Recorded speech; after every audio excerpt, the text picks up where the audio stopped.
आईबोन cricket वलට ආදරය කරන හැමෝටම රෝහිත් සහ කෝලි නැවත වතාවක් එක්දින පිටියේ වර්ණවත් කරන්නට සමත් වුණේ වාර්තාවන් රැසක් දකුණු අප්‍රිකාවට එරෙහිව පිහිටවමින් දකුණු අප්‍රිකාවත් එයට නොදෙවෙනි පිළිතුරක් ඉන්දිය කණ්ඩායමට ලබා දුන්නා. මේ අතර වාරදී නවසීලන්තය මෙවර ලෝක ශූරතා ටෙස්ට් තරගාවලියේ තමන්ගේ පළමු තරගයට ක්‍රීඩා කරන්නේ බටහිර ඉන්දිය කොදෙව් කණ්ඩායම සමගින්. කතා කරමු මේ ක්‍රිකට් උන්මාදයට හොඳම බේත ක්‍රික් වීලොග් ඩේලි ඩෝස් එක.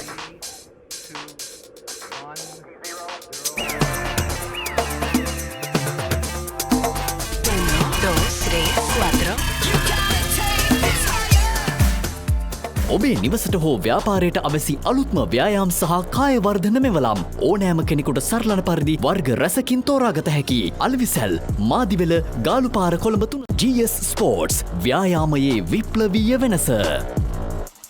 මෙතෙන්ට ආපම ඔබට කැමති විදියට ඔබගේ මුදලට ඔබට අවශ්‍ය සපත්තු ඔබට තෝරගන්න ඕන නම් සිලෙක්ෂන් තියෙන තැනක් තමයි ට්‍රාන්ස්පෝර්ට්. ඒ තමයි මමත් එන්නේ මේ ට්‍රාන්ස්පෝර්ට් එකට. The Transport Borella. ඉන්දියාව සහ දකුණු අප්‍රිකාව අතරේ තරඟ තුනකින් සමන්විත එක්දින තරගාවලියේ පළමු එක්දින තරගයේ පැවැතුනේ රැන්චෙහිදී. මෙහිදී කාසිය වාසි දිනා ගන්නට සමත් වුණේ දකුණු අප්‍රිකා කණ්ඩායම. ඔවුන් තීරණය කළා ප්‍රථමයෙන් පන්දු යැවීමේ වාරය ලබා ගන්නට. රාත්‍රී කාලයේදී අධිකව පින්න පතනය වීම මෙයට ප්‍රධාන හේතුවක් බවට පත් වුණා.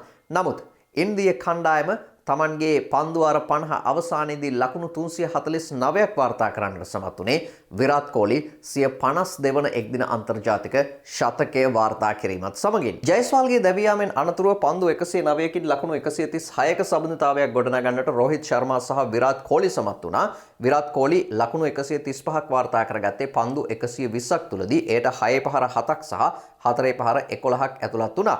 මින් පෙර ඔහු එක්දින තරගයකදී මීට වඩා 6 පහර වාර්තා කරලා තිබෙන්නේ අවස්ථා දෙකකදී පමණයි. ශ්‍රී ලංකාවට එරෙහිව 6 පහර 8ක් සහ ඕස්ට්‍රේලියාවට එරෙහිව 6 පහර 7ක් ඔහු මින් පෙර වාර්තා කරලා තිබෙනවා. රෝහිත් ශර්මාගේ ලකුණු 57ට 4 පහර 5ක් සහ 6 පහර 3ක් ඇතුළත් වුණා. මේත් සමගින් ඔහුගේ අන්තර්ජාතික 6 පහර සංඛ්‍යාව 352ක් බවට පත් වුණේ ෂහීඩ් අෆ්රිඩි අබිබෝයා යමින්. මේ අනුව අන්තර්ජාතික පිටියේ වැඩිම 6 පහර වාර්තා කරපු ක්‍රීඩකයා විදිහට රෝහිත් ශර්මා ඉතිහාසගත වුණා. රෝහිත් ශර්මාගේ 6 පහර එල්ල කිරීමේ ශීඝ්‍රතාවය ඉහළ ගිහිල්ලා තිබෙනවා. 2013 ඔක්තෝබර් මාසය දක්වා ඔහු එල්ල කරලා තිබෙන්නේ 6 පහර 36ක් පමණයි. නමුත් 2013 නොවැම්බර් සිට 2022 පෙබරවාරි මාසය දක්වා ඔහු 6 පහර 209ක් වාර්තා කරලා තිබෙන්නේ තරඟ 121කදී.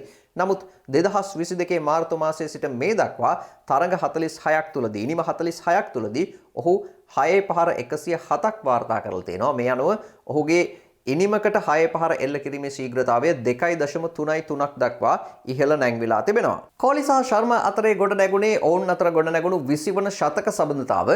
මේ අනුව තිලකරත්න දිල්ෂාන් සහ කුමාර් සංගකාර අබිබෝයා යන්නට ඔවුන් දෙදෙනා සමත් වුණා. ඔවුන්ට වඩා ඉදිරියෙන් සිටින්නේ ශතක සබඳතාව 26ක් වාර්තා කරගත්ත සෞරව් ගංගුලි සහ සචින් තෙන්දුල්කර් පමණයි.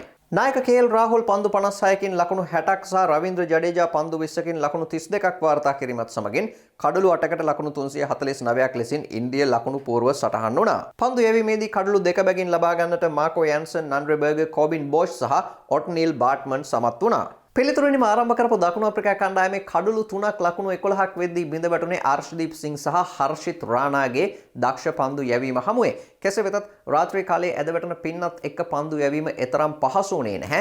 දකුණු අප්‍රිකා මුල් පෙළ පිතිකරුවන් තමන්ගේ කඩලු ආරක්ෂා කරගෙන සිටියා නම් මේ තරගයේ ඔවුන්ට පහසුවෙන් ජයග්‍රහණය කරන්නට ඉඩකඩ තිබුණා. යෝන් ප්‍රහාරාත්මක පිතිකරු ඩෙවල් බ්‍රෙවිස් මුල් ලකුණු සංඛ්‍යාව ලකුණු 130ක් තිබියදී දැවියාමත් එක්ක දකුණු අප්‍රිකා ලකුණු පූර්ව 130ට 5ක් විදිහට සටහන් වුණා.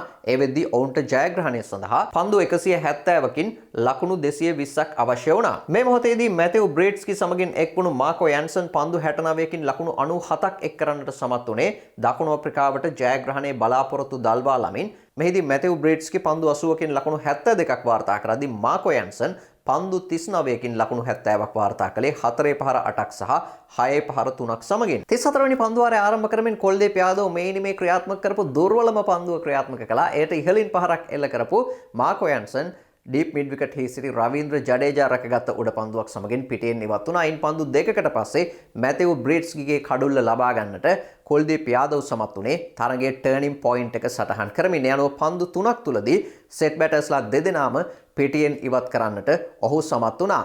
අනේ මෙතනින් දකුණු අප්‍රිකාවේ කෙලි ඉවරයි කියලා හිතුවට එතනින් ඉවර වුණේ නැහැ. එතනින් එහාට කොබින් බෝෂ් තවත් අර්ධ ශතකයක් වාර්තා කරගන්නට සමත් වුණා. කොබින් බෝෂ් පන්දු 51කින් ලකුණු 67ක් වාර්තා කරන්නට සමත් වුණා. මේ අනුව දකුණු අප්‍රිකා කණ්ඩායම පන්දු වාර 49යි පන්දු 2කදී ලකුණු 332කට සියලු දෙනා දැවී ගියේ.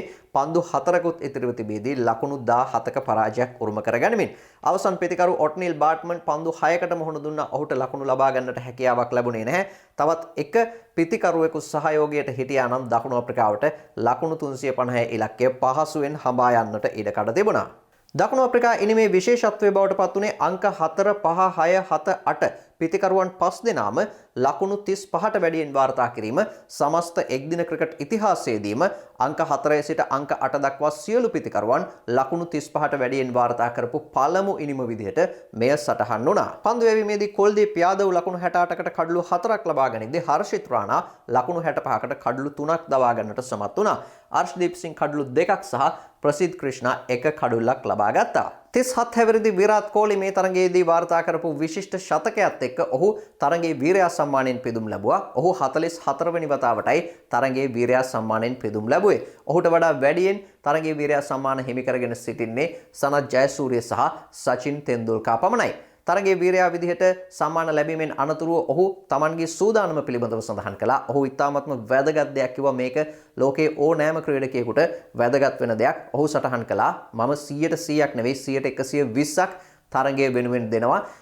ඔහු ක්‍රීඩාංගණයට පැමිණලා තිබෙන්නේ කණ්ඩායම එන්නට දිනකට කලින්. ඒ අනුව තරගයට දින 2කට කලින් ඔහු ක්‍රීඩාංගණයට ඇවිල්ලා මේ ක්‍රීඩාංගණයේ දහවල් වරුවේ බැටින් සෙෂන් එකක් කරලා ඉන් අනතුරුව රාත්‍රී කාලයේ බැටින් සෙෂන් එකක් කරලා Tamanගේ හැකියාවන් පිළිබඳව සෑහීමකට පත්වීමෙන් අනතුරුව එක දවසක විවේකයක් අරගෙන තමයි ඔහු මේ තරගයට සහභාගී වෙලා තිබෙන්නේ. විරාත් කෝලි එහිදී සඳහන් කරනවා මට දැන් වයස අවුරුදු 37ක්. ඒ නිසා මම රිකවර් වෙන්න අවශ්‍යයි.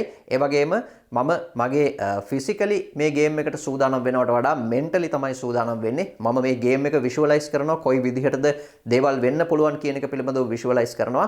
ඒ විෂුවලයිස් කිරීම තමයි තරගයේදී මට සාර්ථක වෙන්නට උපකාරී වෙන්නේ කියලා. ඒ වගේම ඔහු සඳහන් කරනවා වේගයෙන් දුවන එක, ඒ වගේම ඔහුගේ ෆිසිකල් ෆිට්නස් තියාගන්න එක, ඒ දේවල් කොහොමත් ඔහු සිදු කරනවා. හැබැයි ඔහුගේ වැඩිපුර සූදානමක් ඔහු මානසිකවයි සිදු කරන්නේ කියන කාරණේ. ඉතින් මේක ලෝකයේ විශිෂ්ට ක්‍රීඩකයෙක් බවට ඔහු පත් වෙන්නට ප්‍රධාන හේතුවක් බව සටහන් කළ යුතුයි. ඉතින් ගේම් එකක් විෂුවලයිස් කරන්නට ඒ ක්‍රීඩාංගණය පිළිබඳව දත්ත තොරතුරු අවශ්‍යයි. මේ දත්ත තොරතුරු නිවැරදිව අරගෙන ඒ දේවල් විෂුවලයිස් කරගන්න එක ක්‍රීඩකයෙකුගේ වගකීම. ඒක වඩා හොඳින් කරන නිසා තමයි විරාත් කෝලි ලෝකයේ විශිෂ්ටයෙක් බවට පත් වෙලා තියෙන්නේ.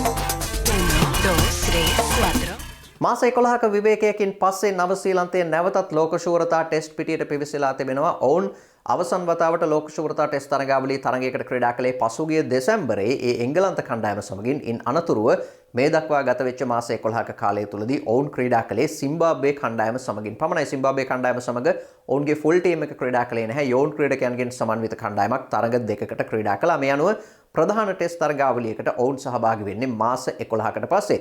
බටහිර ඉන්දිය කොදෙවන් සමග පැවැත්වුණු මේ තරගාවලිය මෙවර ලෝක ශූරතා ටෙස්ට් තරගාවලියේ නවසීලන්තයේ ක්‍රීඩා කරන පළමු තරගය. තරගය පැවැත්වෙන්නේ ක්‍රයිස්ට් චර්ච් වලදී. කාසී වාසිය දිනා ගන්නට සමත් වුණේ බටහිර ඉන්දිය කොදෙවන්. ඔවුන් ප්‍රථමයෙන් පන්දු යැවීමට තීරණය. පළමු දිනේ අවසන් වෙද්දී නවසීලන්ත කණ්ඩායම ලකුණු 231ක් වාර්තා කළේ කඩලු 9ක් දැවි අර්ධශතකයක් වාර්තා කරන්නට කේන් විලියම්සන් සමත් වුණේ පන්දු 102ක් තුලදී ලකුණු 52ක් වාර්තා කරගනිමින්. මේ හැරෙන්නට මයිකල් බ්‍රේස්වෙල් පන්දු 73කින් ලකුණු 47ක් වාර්තා කළා. ටොම් බ්ලන්ඩල් පන්දු 39කින් ලකුණු 29ක් සටහන් කරගත්තා. පන්දු යැවීමේදී සියලු කොදෙව් පන්දු යවන්නන් කඩුළු ලබා ගැනීම විශේෂත්වයක් බවට පත් වුණා. ඔවුන් පන්දු යවන්නන් 6 දෙනෙක් ක්‍රියාත්මක කළා. ජස්ටින් ග්‍රීව්ස්, ඔජේ ෂීල්ඩ්ස් සහ කෙමර් රෝච් කඩුළු 2 බැගින් ලබා ගනිද්දී ජේඩන් සීල්ස්, ජොහන් ලේන් සහ රොස්ටන් චේස් 1 කඩුල්ල බැගින් ලබා ගන්නට සමත් වුණා.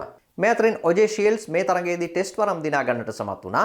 ලෝක ශූරතා ටෙස්ට් තරගාවලිය තුල බටහිර ඉන්දිය කොදෙවන් මේ දක්වා තරග 5කට සහභාගී වෙලා තිබෙනවා. කිසිදු ජයග්‍රහණයක් වාර්තා කරන්නට සමත් වෙලා නැහැ. මේ ආකාරයෙන් තමයි ක්‍රිකට් පිටියේ උණුසුම් රසවත් තරග තොරතුරු සටහන් උනේ.